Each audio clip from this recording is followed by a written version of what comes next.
there, very good evening and welcome to the news tonight, where we're breaking down the Prime Minister's speech, of course, talking for the second time after making that announcement on demonetization on the 8th of November.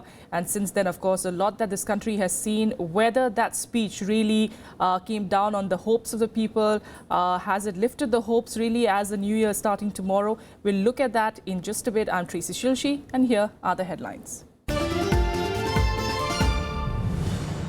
Prime Minister Modi addresses the nation on New Year's Eve, lauds the citizens' efforts during demonetization, announces several schemes for farmers, small traders, pregnant women and the poor.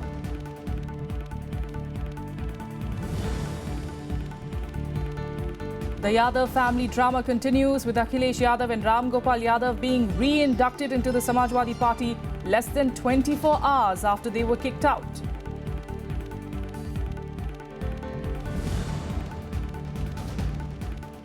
BJP forms the government in Arunachal Pradesh after 33 PPA leaders led by Chief Minister Pema Khandu joined the party. PPA says its MLAs have been hijacked by the BJP.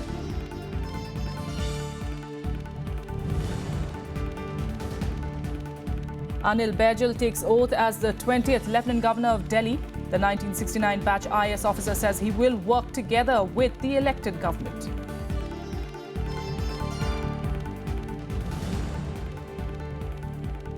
And General Bipin Rawat takes over as the next Chief of Army Staff, while Air Marshal Birender Dhanoa takes charge as the next Air Force Chief, replacing Arup Raha.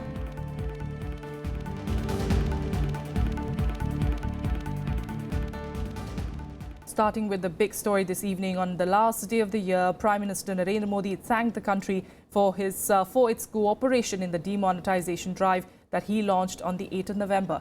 In a televised address to the nation, Modi said that banks have become richer with unprecedented deposits as people return the outlawed 500 and 1,000 rupee notes. Praising the common man during the note ban drive, the Prime Minister said that Indians have proven that they are willing to wait in line at banks but do not wish to be even one step behind in the drive against corruption. The Prime Minister added that the notes ban has seriously impacted black money and terror financing. While rebutting the opposition, he said that they must reform corrupt funding practices and abandon their holier-than-thou approach.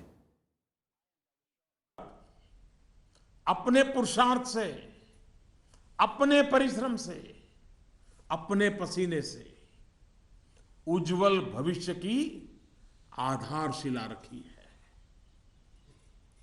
आम तौर पर जब अच्छाई के लिए आंदोलन होते हैं तो सरकार और जनता आमने सामने होती है। यह इतिहास की ऐसी मिसाल है जिसमें सच्चाई और अच्छाई के लिए सरकार और जनता दोनों मिलकर कंधे से कंधा मिलाकर लड़ाई लड़ रहे हैं। Well, the Prime Minister also announced new schemes under the Pradhan Mantri Awas Yojana to in fact provide subsidized housing for the urban and rural poor in 2017. The schemes will provide 4% interest waiver on loans of up to 9 lakh rupees and of 3% on loans up to 12 lakh rupees for those who seek to build their houses in 2017. Low interest loans will be made available to the urban poor as well. 2017 में घर बनाने के लिए 9 लाख रुपए तक के कर्ज पर ब्याज में 4% की छूट और 12 लाख रुपए तक के कर्ज पर ब्याज में 3% की छूट दी जाएगी। सरकार ने प्रधानमंत्री आवास योजना के तहत गांवों में बनने वाले घरों की संख्या को बढ़ा दिया है। यानी जितने घर पहले बनने वाले थे उससे 33% ज्यादा घर बनाए जाएंगे। All right, we'll give you an idea really of what other things did the Prime Minister say, but let's also introduce in studio we've got senior journalist Priyaranjan Das joining us as well to give us an idea of how does that speech rank as far as expectations were concerned on this New Year's Eve. Everyone stalling, in fact they're partying, Priyaranjan Das, by about an hour or so just to listen to the Prime Minister and what he had to say. What were your first reaction, that you got when you heard that speech? Because as far as the opposition is concerned, they're calling it hollow. They're saying that he's just stolen the thunder away from Arun Jaitley, who could have said all this during his budget speech.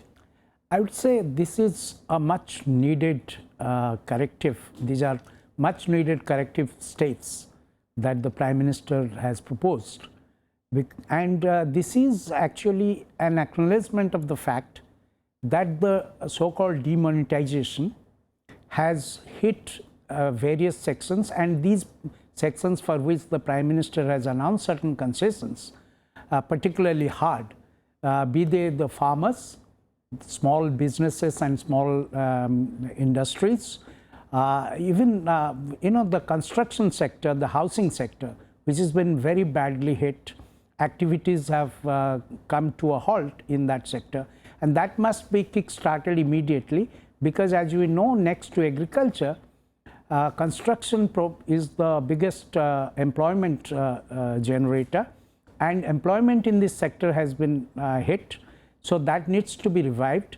So the concessions for the housing, concessions for the farmers, particularly in cooperative, district cooperative bank loans, where the government proposes to give 60%, bear the 60% of the interest costs. Those are very welcome steps, as much as they are acknowledgement on the part of the government that demonetization has dealt a very severe blow to the economy as a whole, but these sectors in particular. Even for that matter, the certain welfare schemes or enhancement of welfare benefits that the Prime Minister has proposed. All right. So you're speaking about those various sectors that the Prime Minister stressed upon. One, of course, is housing, that we also told our viewers what exactly did the Prime Minister say. If you could just stay with us, Priyaranjan. Let's also let our viewers know what the Prime Minister said about a slew of measures for farmers. Like you pointed out, farmers have taken loans from district cooperative banks and societies for the Rabi season. The government will now pay their interest for 60 days. Also, credit guarantee for small traders is to be raised from the existing limit of 1 crore to 2 crore rupees. And the Prime Minister also announced that in the next 3 months, 3 crore Kisan credit cards will be converted to RuPay cards, which will enable them to buy and sell directly through that card. जिन किसानों ने खरीफ और रबी की बुआई के लिए कर्ज लिया था, उस कर्ज के 60 दिन का ब्याज सरकार वहन करेगी और किसानों के खातों में ट्रांसफर करेगी। कोऑपरेटिव बैंक और सोसाइटीज से किसानों को और ज्यादा कर्ज मिल सके, इसके लिए उपाय किए गए हैं। नाबार्ड ने पिछले महीने 21,000 करोड़ रुपए की व्यवस्था की थी। अब सरकार इसे लगभग 2 गुना करते हुए इसमें 20,000 करोड़ रुपए और जोड़ रही है। इस रकम को नाबार्ड कोऑपरेटिव बैंक और सोसाइटीज को कम ब्याज पर देगा और इससे नाबार्ड को जो आर्थिक नुकसान होगा उसे भी सरकार वहन करेगी। Well, the Prime Minister also said that small, scale and medium enterprises play an important role in increasing job opportunities. And he said that banks have been asked to raise the cash credit limit to small businesses to 25% from the present 20%. छोटे कारोबारियों के लिए credit guarantee 1 crore रुपए से बढ़ाकर 2 करोड़ रुपया करेगी। भारत सरकार एक ट्रस्ट के माध्यम से बैंकों को ये गारंटी देती है कि आप छोटे व्यापारियों को लोन दीजिए, गारंटी हम लेते हैं।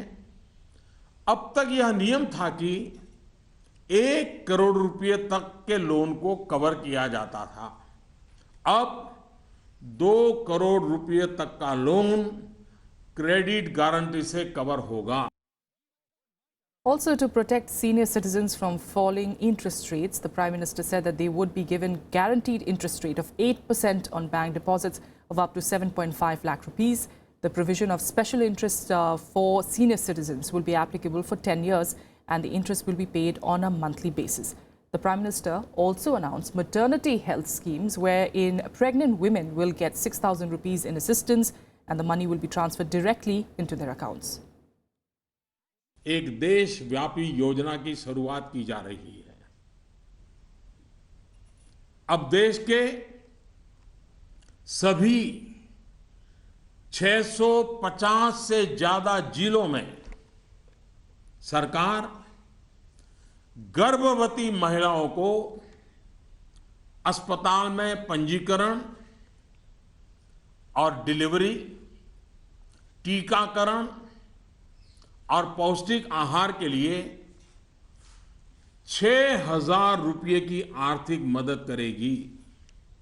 ये राशि गर्भवती महिलाओं के अकाउंट में ट्रांसफर की जाएगी, सीधी उनके खाते में जमा कर दी जाएगी।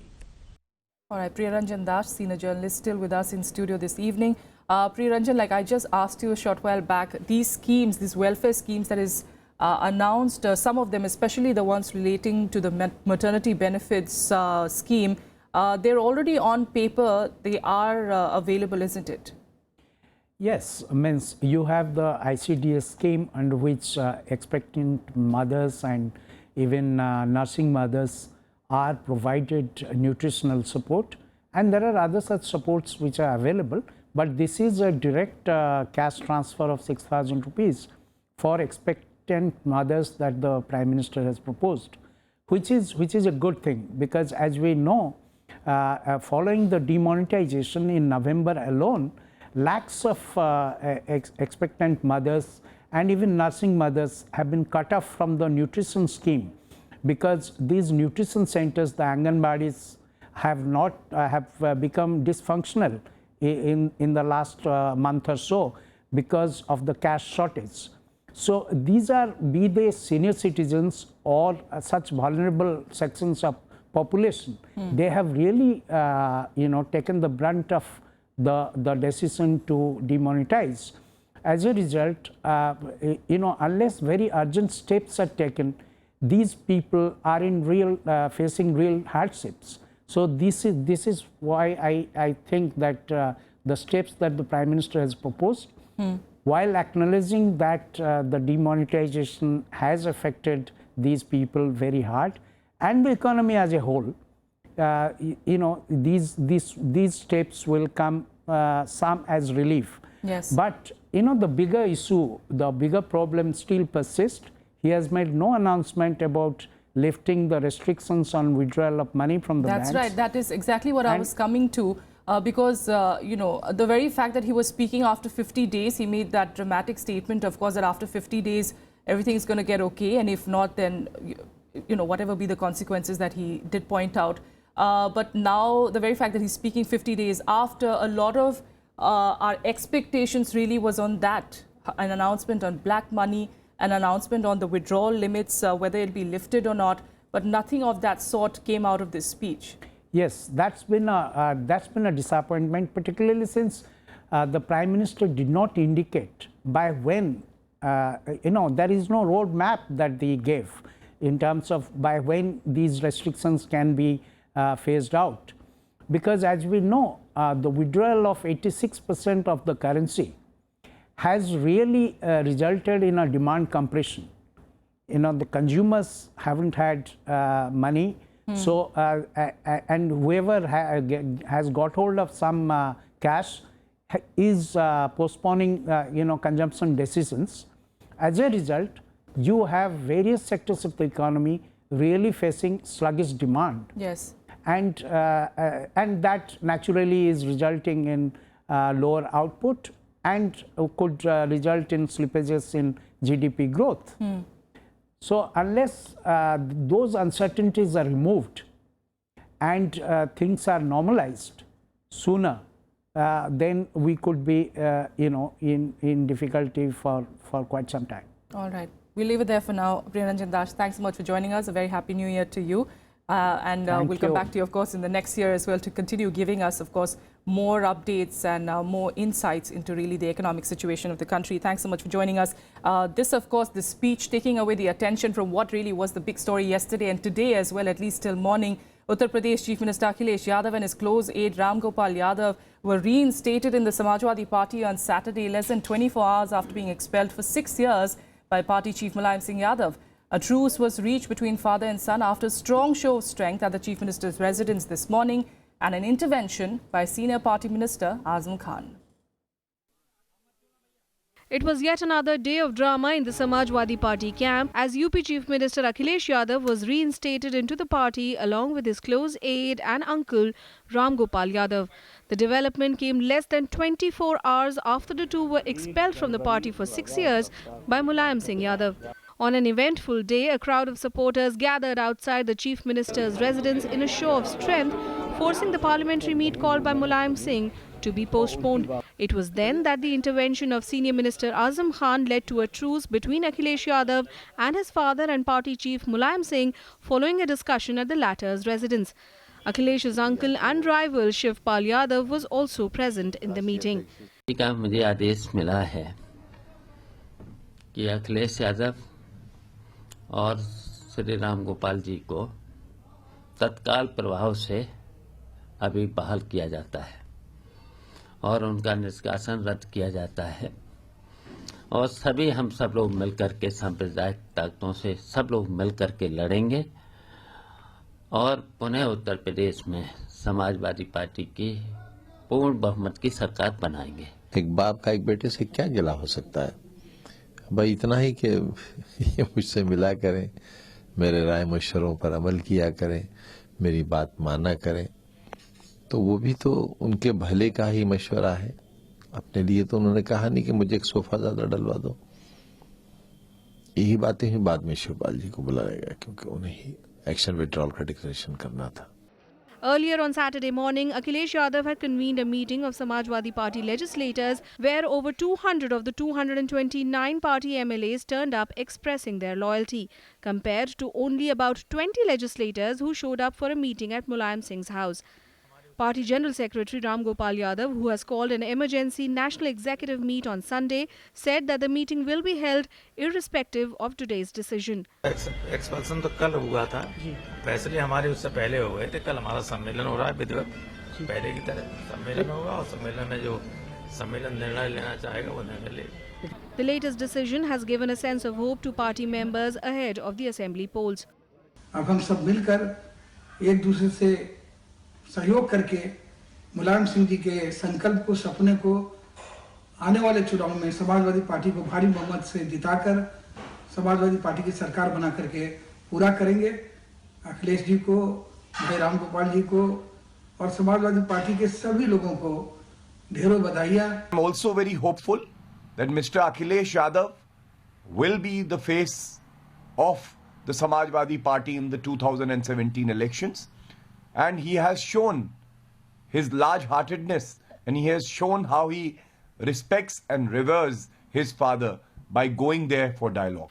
The opposition, however, continued its attack, saying the ruling party was misleading the people of the state. मुद्दे से ध्यान भटकाने के लिए अखिलेश यादव की जो विफलताएं हैं, जो वादा खिलाफी है, जो विश्वासघात जनता के साथ किया है, उस पर चर्चा ना हो, क्योंकि अखिलेश यादव सूबे के मुख्यमंत्री के साथ साथ गृह मंत्री भी हैं और उत्तर प्रदेश में सबसे बड़ा चुनाव का मुख्य मुद्दा है उत्तर प्रदेश की बिगड़ती कानून व्यवस्था, उत्तर प्रदेश में गुंडई। समाजवादी पार्टी, उसके मुखिया और उसके मुख्यमंत्री, ये सब उत्तर प्रदेश की जनता को मूर्ख बनाने के लिए और गुमराह करने के लिए रोज ड्रामा रचते रहते हैं।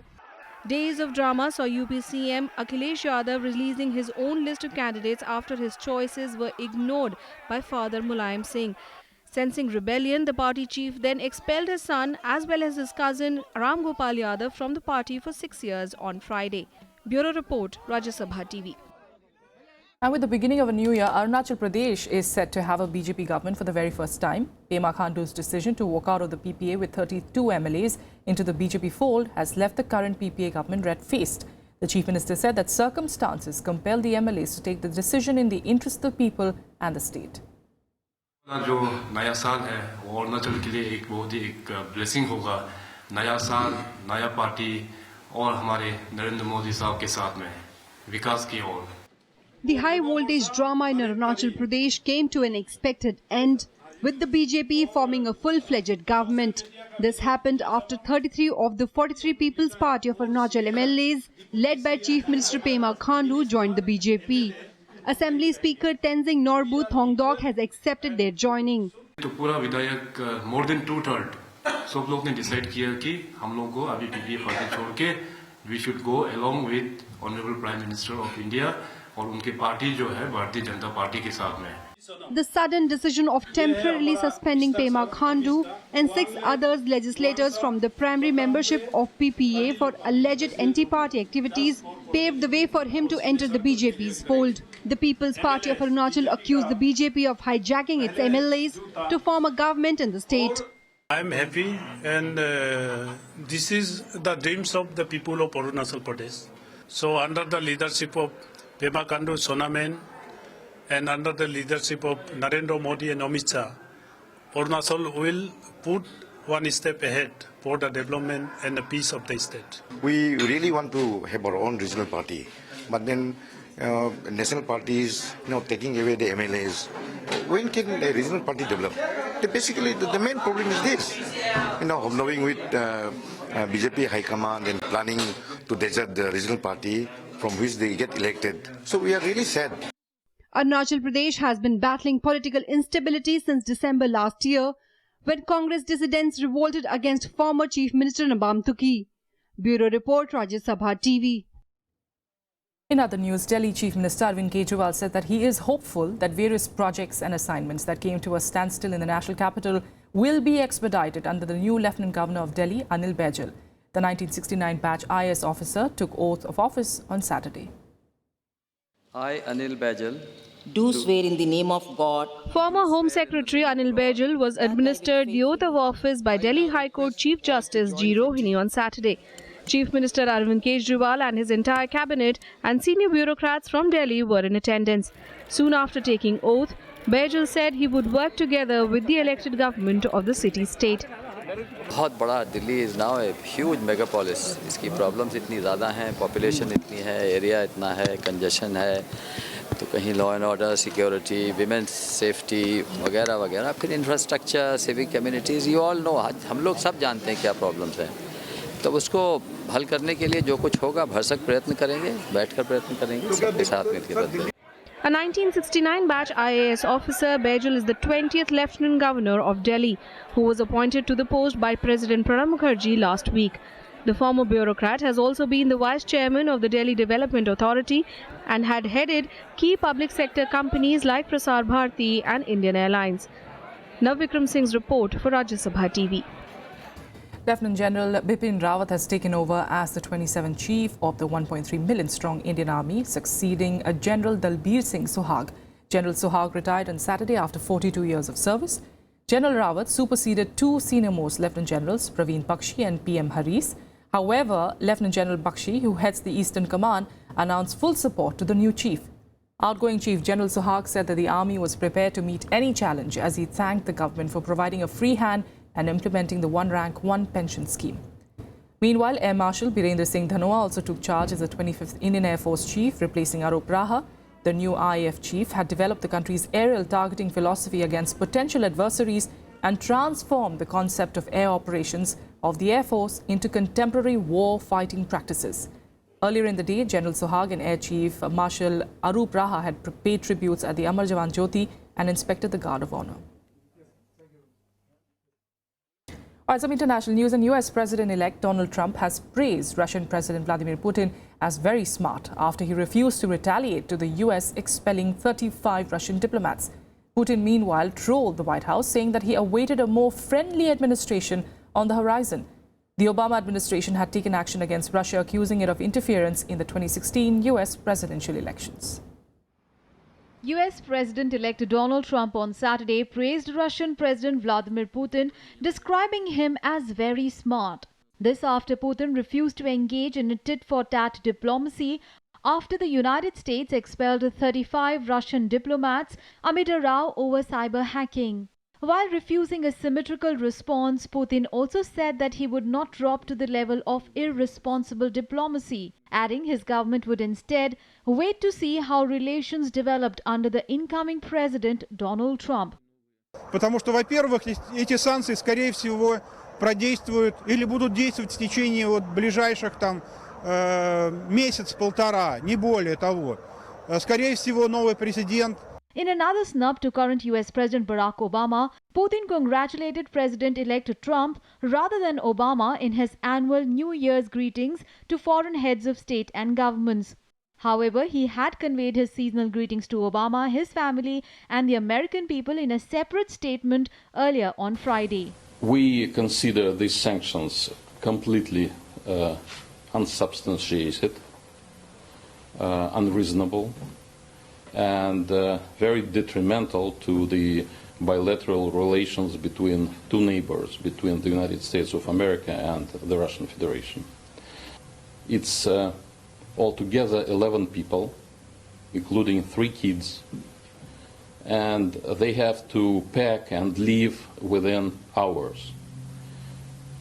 They were not given enough time to pack all their things and to prepare to finish their financial matters here in the United States and to live in an ordered way. Meanwhile, Donald Trump has dismissed reports of Russian interference in the election, saying it was time for his country to move on to bigger and better things. It will be interesting to see how Trump calibrates his Russian policy when he enters the White House on 20th of January next year. He has previously been accused of a fawning attitude towards Putin. Bureau Report, Rajya Sabha TV. At least 28 people have died in the Iraqi capital of Baghdad in a double bombing claimed by the Islamic State. The explosions happened one after the other at the busy Al Sainak market. A roadside bomb exploded near a car spare parts shop, and then a suicide bomber detonated his device among the crowd that had gathered. More than 50 people were injured. The bombings by the Islamic State come at a time when the jihadist group is under pressure from an Iraqi army offensive further north in Mosul, the last major IS stronghold in the country. And here's a look at some more international news updates in Global Buzz. Israel has warned its nationals traveling to India to be on alert during the New Year. The country's Counter-Terrorism Bureau issued the warning, citing an immediate threat of attack against Western and tourist targets, particularly in the southwest of the country. In addition, it recommended avoiding markets, festivals and crowded shopping areas.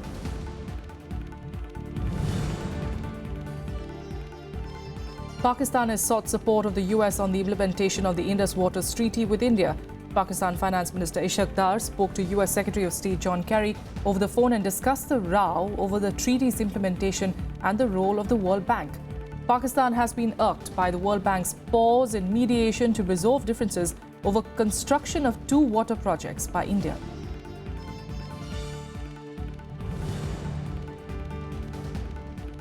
Islamist terrorism is the biggest challenge facing Germany, Chancellor Angela Merkel has said in a New Year message.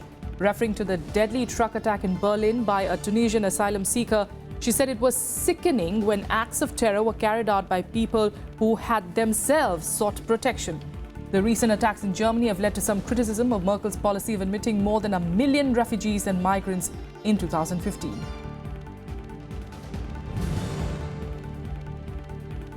The US has slapped sanctions on 7 Pakistani entities associated with the country's missile program. US says the entities are acting contrary to the national security or foreign policy interests of the US. Pakistan has, however, denied any wrongdoing in connection with its nuclear or missile program.